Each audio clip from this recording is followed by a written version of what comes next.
Tapi kalau usia sekarang gue sekarang tuh udah nggak subuh udah nggak bangun ya Ci ya. Apa masih? Iya enak banget ya udah enak gitu udah. Justru sih aku memang lain anak lain cara sih ya. Maksudnya pendekatannya beda. Waktu dulu pas awal-awal tuh aku sempat baca maksudnya supaya anak sleep through the night katanya biarin aja dia nangis gitu kan. Kayak dia bilang apa tuh metodenya tuh yang apa cry out apa tuh gitu pokoknya ada namanya gitu. Nah, cuma aku perhatikan kalau aku pernah coba satu kali gitu. Terus dia nangisnya tuh kayak sedih gitu. Kayak mungkin merasa nggak disayang gitu kan.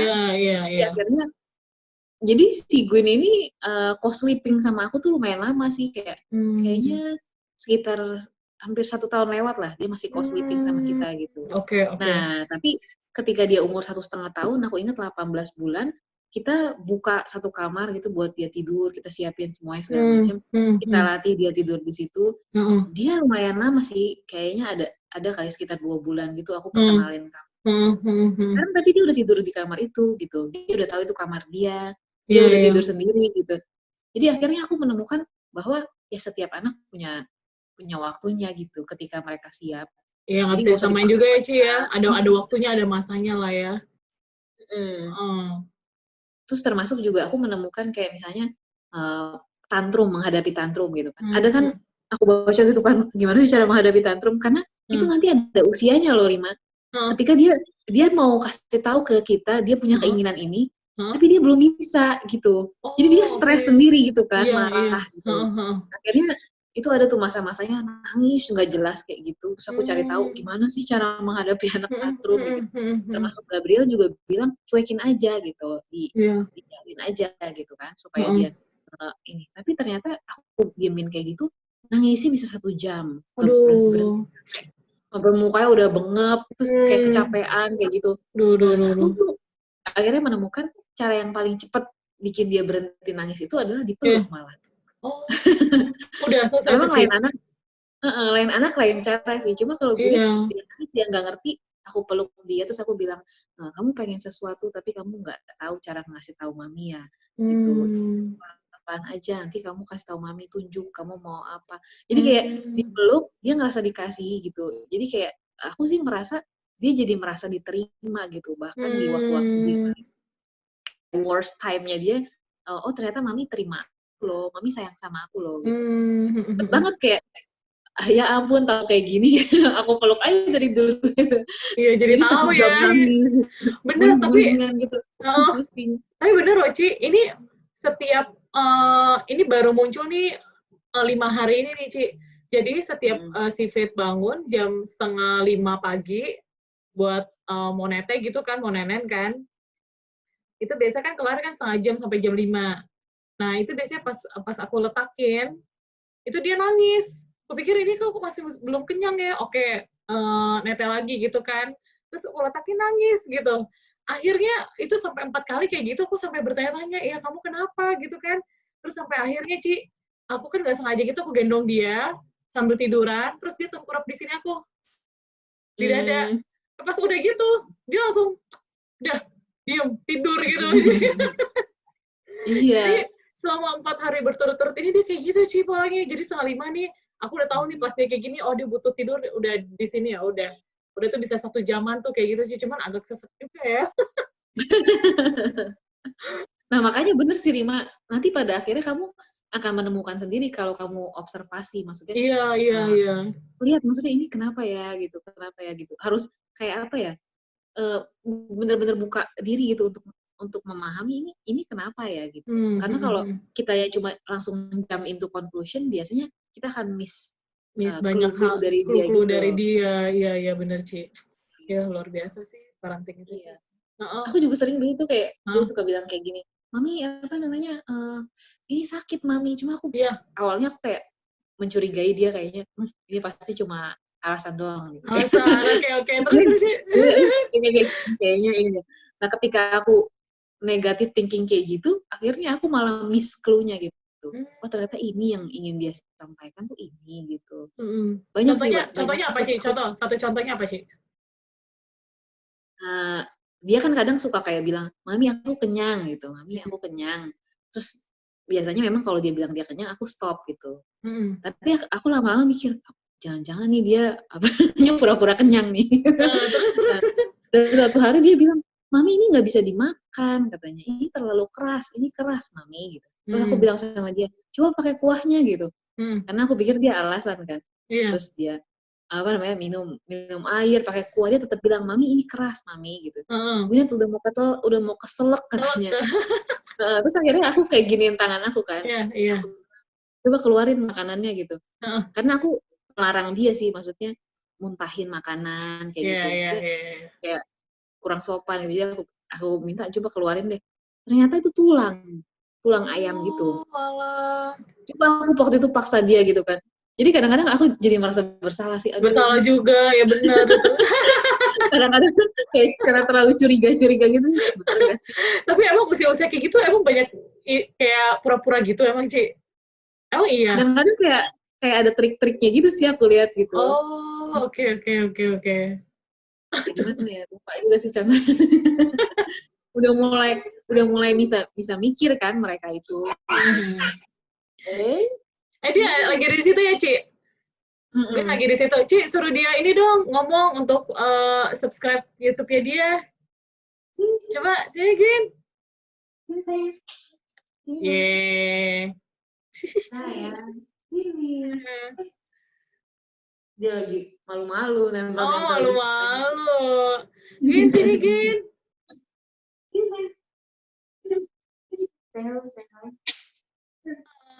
Lucunya. Ada lagi bobo. Lagi dipeluk. Siapa? Sama maminya. Coba dong ngomong dong sama teman-teman gimana? Papanya ada. Papanya. Green, jadi coba ngomong. Itu selalu ini mengasosiasikan kalau di dalam segala hal itu harus ada papanya, mamanya, anaknya. Oh, oke. Kalau dia lagi itu main itu, dia selalu bilang ini apa bearnya ini ada papanya mana gitu dia. Papanya mana? Anaknya lucu banget sih, Green. Gitu. Bilang dong, apa namanya? Follow and subscribe. Queen Cooks.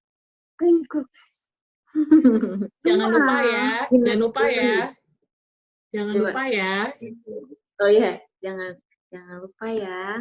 Like and follow Gwyneth Glory gitu. 1. Iya, itu 1. Ini berapa? Itu berapa? 3. Wih, pintar. Kalau ini berapa nih? Apa ya, nggak tahu. Ini berapa nih? Berapa, Gin? Berapa ini? Ini berapa? Hah? Berapa ya? Nggak tahu ya. 0. Ini 0 nih. 0 berarti apa? Nggak ada isinya. Ada isinya. Tergantung isinya berapa. 1. Iya. Gwyn, nanti kalau udah besar kamu cita-citanya jadi apa? Gwyn mau jadi apa? Mau jadi dokter. Oh, kirain aku kamu mau jadi chef. Kamu nggak mau jadi chef? Udah dibilangin suruh jadi chef, tapi nggak mau, katanya menjadi dokter aja. Nggak mau jadi chef ya? Jadi dokter apa nih? Kenapa mau jadi dokter, Gwyn? Mau dokter lagi, Wak. Dia suka sama dokter anaknya dia. Namanya Dokter Lady. Jadi dia mau jadi dokter. Terus, Ci, 2 hal lagi sih yang mau aku coba kita sharingin bareng, Ci, masalah prinsip sih. Jadi seorang ibu itu kalau dari prinsip Cici sendiri tuh apa sih yang bisa buat Cici sampai bisa strong, bertahan dalam menghadapi setiap situasi kesulitan yang Cici hadapi selama membimbing, membesarkan anak tuh apa? Aku tuh selalu percaya gini, intinya kita itu adalah ibu terbaik untuk anak-anak kita. Maksudnya, jadi kayak Rima adalah ibu terbaik untuk Faith gitu. Terus aku ibu yang terbaik untuk Gwyneth. Dan nggak ada ibu lain yang lebih baik daripada kita gitu untuk anak kita gitu. Dan aku percaya kalau anak itu dititipin ke kita, sebenarnya kita mampu punya seluruh potensi untuk mengembangkan dia gitu, untuk mendidik dia sampai dia seluruh potensinya itu maksimal gitu berkembang. Jadi aku cuma percaya itu aja sih. Jadi ketika aku kayak capek juga gitu ya segala macam, aku selalu bilang ke diri aku sendiri bahwa aku gitu adalah ibu terbaik gitu. I'm the best mother for her gitu. Jadi kayak oh iya ya, jadi harus berjuang gitu. Gitu sih. Jadi aku selalu mikir nggak ada ibu yang lebih baik daripada aku gitu untuk mendidik dia kayak gitu.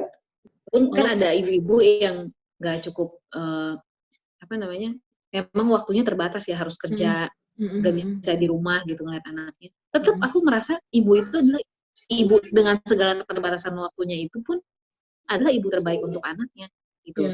Kalau sekarang sih Faith belum bisa ya ditinggal 15 gitu. Cuma kalau nanti makin besar, asalkan kita itu hadir gitu ya, benar-benar hadir, sebenarnya itu juga bisa mengganti gitu, mengganti waktu-waktu di mana mamahnya ini sibuk gitu.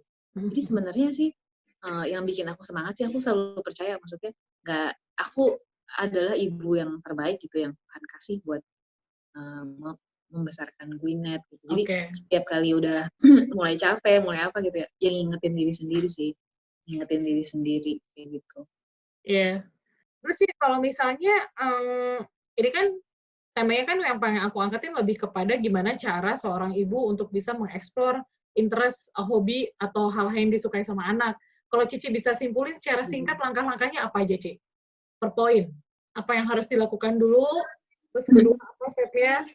Yang paling pertama sih mungkin memberi kesempatan sebebas-bebasnya di dalam satu prepare environment gitu. Jadi satu lingkungan yang kita udah siapin, kita lihat, kita assess ini aman. Jadi kita bisa bilang yes ke dia gitu, untuk dia eksplorasi sebebas-bebasnya di dalam batas-batas ya. Jadi bebas tapi ada di dalam batas yang cukup ya. Jadi cukup aman untuk dirinya dan cukup aman untuk orang lain juga, nggak mengganggu gitu. Jadi asal ada batas yang cukup, dia bisa mengeksplorasi sebebas-bebasnya. Kasih kesempatan lah gitu. Kasih kesempatan dia untuk eksplorasi gitu, melihat dunia ini gitu. Karena kan anak-anak kita kan baru kayak Faith gitu kan baru 2 bulan gitu ya ada di dunia gitu kan ya. Maksudnya makanya dia kenapa dia suka didekap, kenapa dia suka digendong, itu bukan karena bau tangan gitu. Tapi dia baru setuju. keluar gitu kan. Setuju. Cuman gitu kan. Kasihan banget kan kalau dibilang kayak gitu. Nah sama juga dengan anak kita kayak misalnya Gwyneth gitu kan. Dia juga baru 2 tahun gitu melihat dunia. Kalau nggak diberi kesempatan untuk mengeksplorasi, kasihan banget gitu kan. Gimana caranya dia memahami dunia ini bekerja seperti ini gitu kan. Oh ini cara dunia bekerja gitu. Kasih kesempatan sebebas-bebasnya sih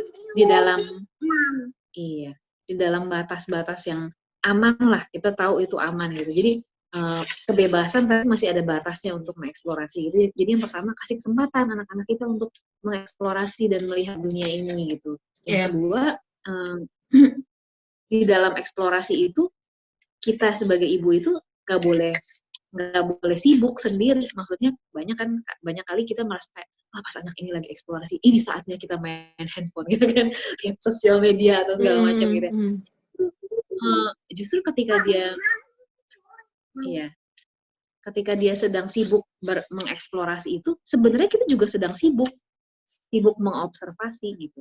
Jadi dia lagi eksplorasi, kita harus observasi, harus lihat dia dia suka ini gitu. Oh dia melihat ini sebagai sesuatu yang interesting buat dia gitu. Terus kita juga bisa lihat, oh dia tadinya nggak bisa nih ini, sekarang dia udah bisa nih ini gitu. Karena kan kita mesti kasih ke anak kita kan bertahap gitu kan. Habis ini, habis ini. Banyak orang nanya, kapan sih anak ini siap untuk dikasih ini? Sebenarnya jawabannya itu ibu yang paling tahu. Jangan tanya teori. Benar, setuju. Ibu yang paling tahu. Karena nggak ada bisa dirumusin gitu ya, Ci ya? Nggak bisa gitu. Jadi makanya harus kasih eksplorasi. Kedua, pertama harus eksplorasi yang cukup gitu, kasih kesempatan. Yang kedua, kitanya harus observasi gitu. Kita harus melihat, dan bahkan aku melihat di teori-teori parenting yang paling bagus itu adalah kita harus catat, kita harus punya jurnal gitu. Bahwa hari ini misalnya Gwyneth belajar huruf gitu. ketika belajar huruf A gitu, ternyata dia sudah bisa menulis huruf A gitu. Tangannya udah bisa ngikutin bentuk Udah bisa huruf A. ngikutin. Tetapi ketika dikasih huruf B, dia sudah merasa lelah gitu. Jadi journaling gitu. Oh, besok berarti saya ke huruf B. Terus ternyata hari kedua dia bisa 4 huruf gitu, 3 huruf gitu. Jadi kan berarti ada perkembangan. Nah, itu kita tahu dari mana anak kita berkembang kalau kita nggak punya catatannya. Iya. Harus dicatat sih. Harus dicatat. Terus di yang aku tahu dan aku pelajari gitu, ternyata kan aku mikir, oh catat di handphone gitu. Ternyata handphone itu memberi banyak distraksi sih. Jadi ketika kita nyatet kadang-kadang notif.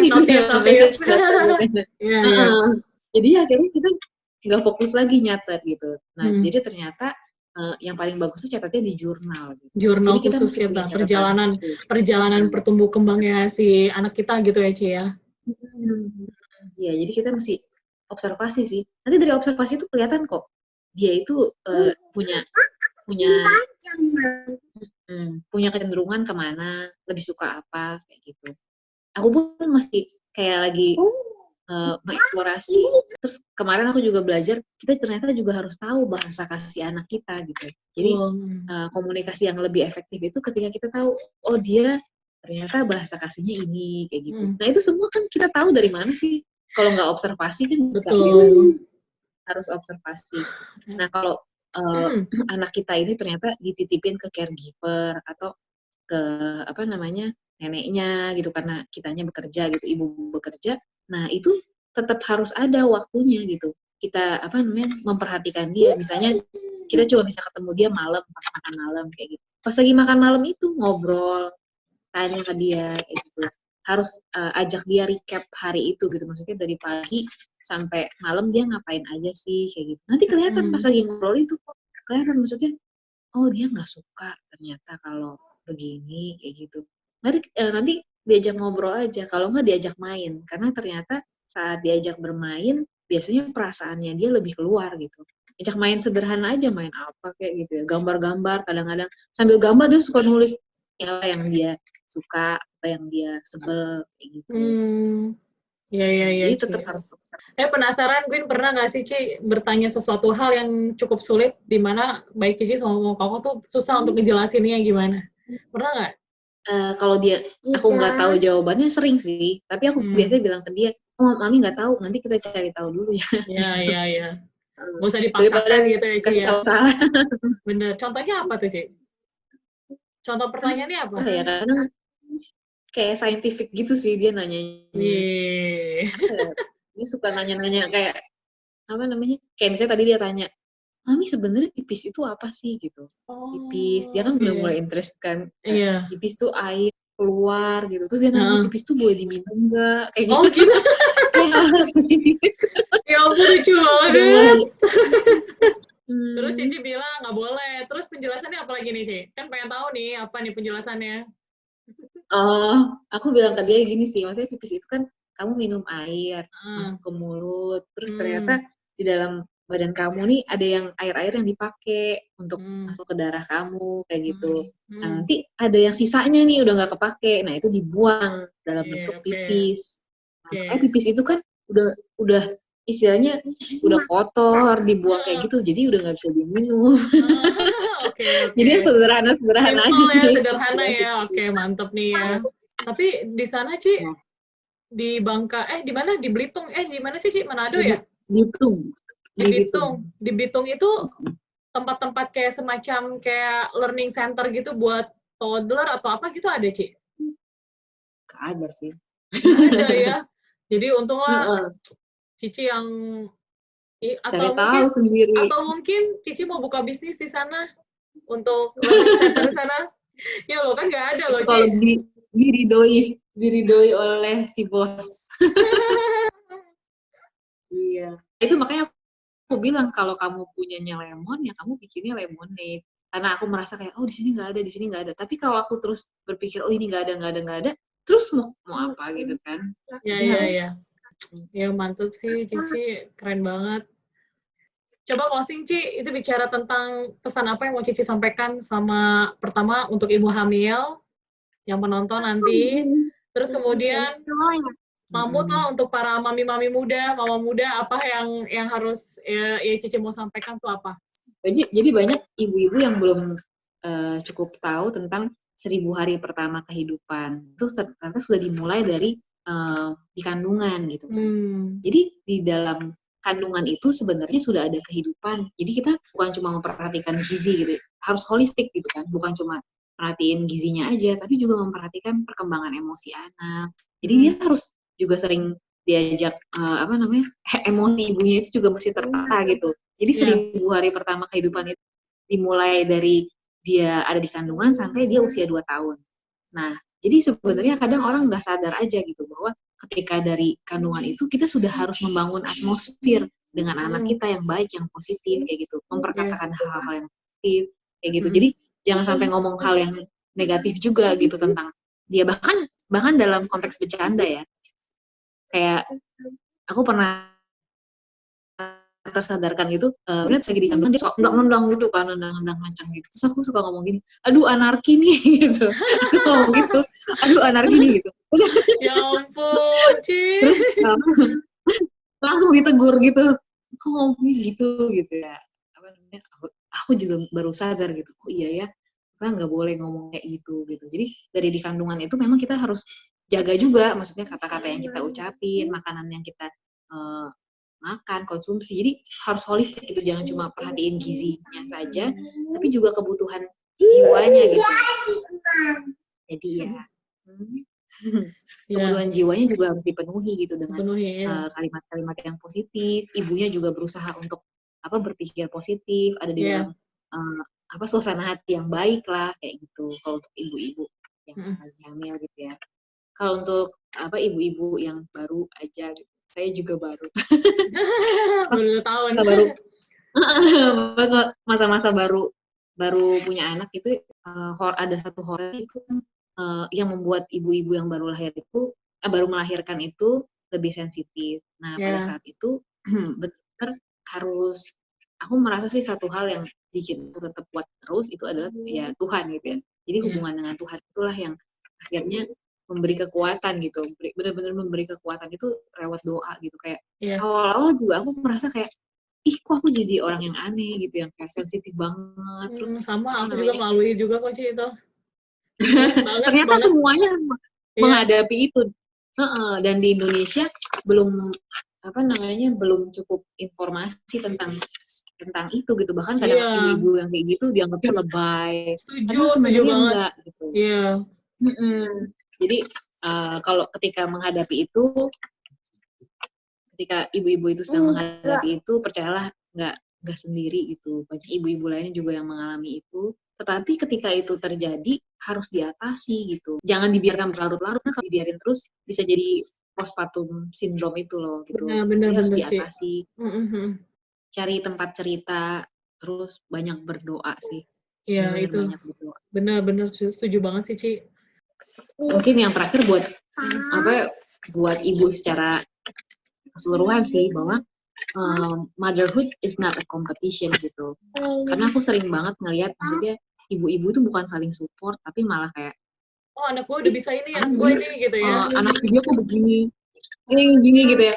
Jadi sebenarnya motherhood is not a competition gitu. Karena ketika kita mulai berpikir seperti itu, karena aku sering banget ngelihat ibu-ibu itu kayak, kok dia malah, dan itu sebenarnya dimulai dari comparing anak, comparing diri sendiri. Yang mana sebenarnya semakin kita membandingkan anak-anak akan merasa nggak diterima, nggak disayang, dan akhirnya itu berpengaruh ke rasa berharganya dia. Terus kayak self esteem-nya terganggu, rasa berharganya terganggu lah gitu.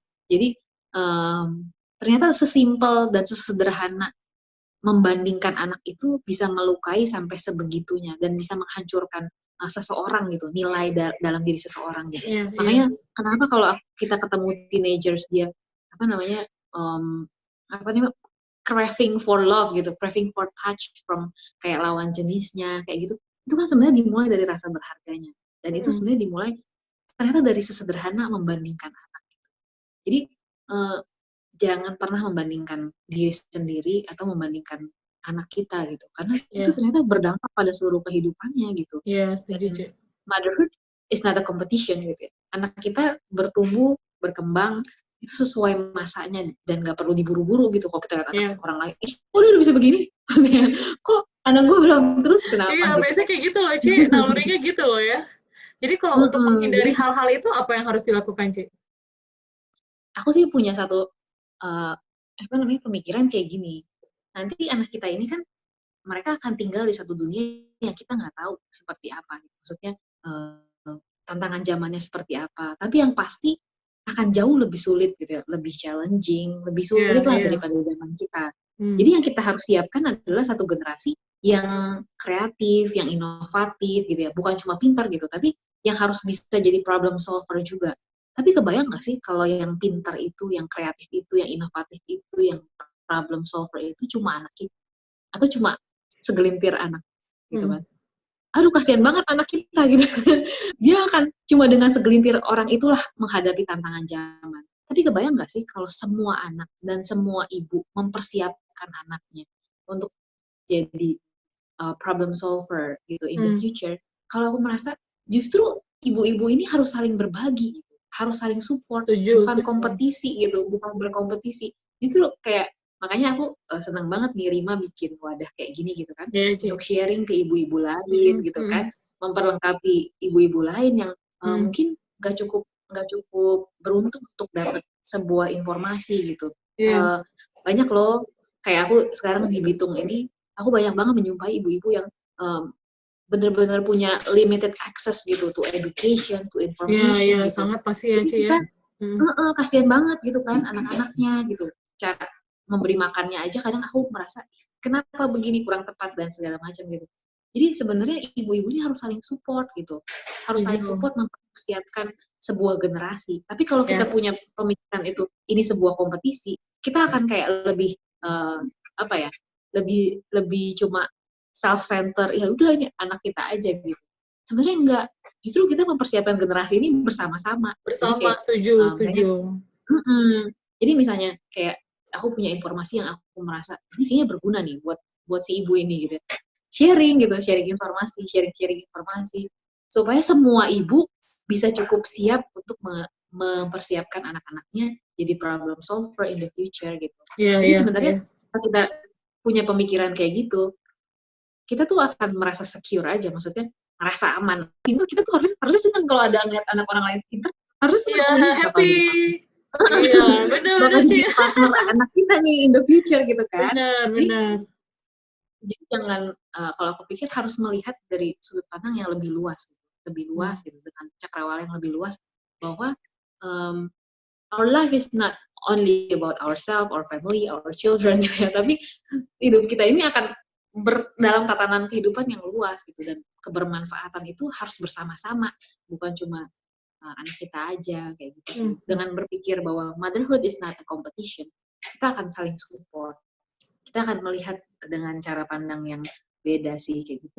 Senang aja sih, kayak aku senang sih, maksudnya sharing kayak gini gitu ya. Dan aku merasa kalau ditekuni mungkin bukan mungkin, kalau ditekuni pasti ada yang Rima bikin ini bisa support motherhood, bisa support ibu-ibu lain gitu. Iya, Ci. Karena memang ya ini timbul karena adanya sebuah kerinduan sih, Ci, untuk ya aku nggak mau orang-orang yang di luar sana yang nggak tereduket dengan baik tuh ya nggak prepare, sehingga ya itu bisa mencelakakan dirinya, juga mencelakakan keluarga dan bahkan anaknya kayak gitu sih. Ya Ci, ini thank you banget loh Ci, udah meluangkan waktu untuk bisa sharing kayak gini, Ci. Senang hati. Ditunggu ya Ci ya, buku. Kayaknya Cici mesti nulis buku deh. Thank you ya Ci Cindy buat waktunya. Udah kok, udah telat. Thank you. Thank you so much. Dadah. Thank you. Dadah Onti. Dadah. Aku tunggu ya sesi masak-masak kamu ya. Aku tunggu ya. Bye. God bless you. God bless you, Glenn. Hai semua, thank you for watching. Please like, comment, subscribe, dan nyalakan lonceng untuk mendukung channel ini. Have a nice day and God bless you.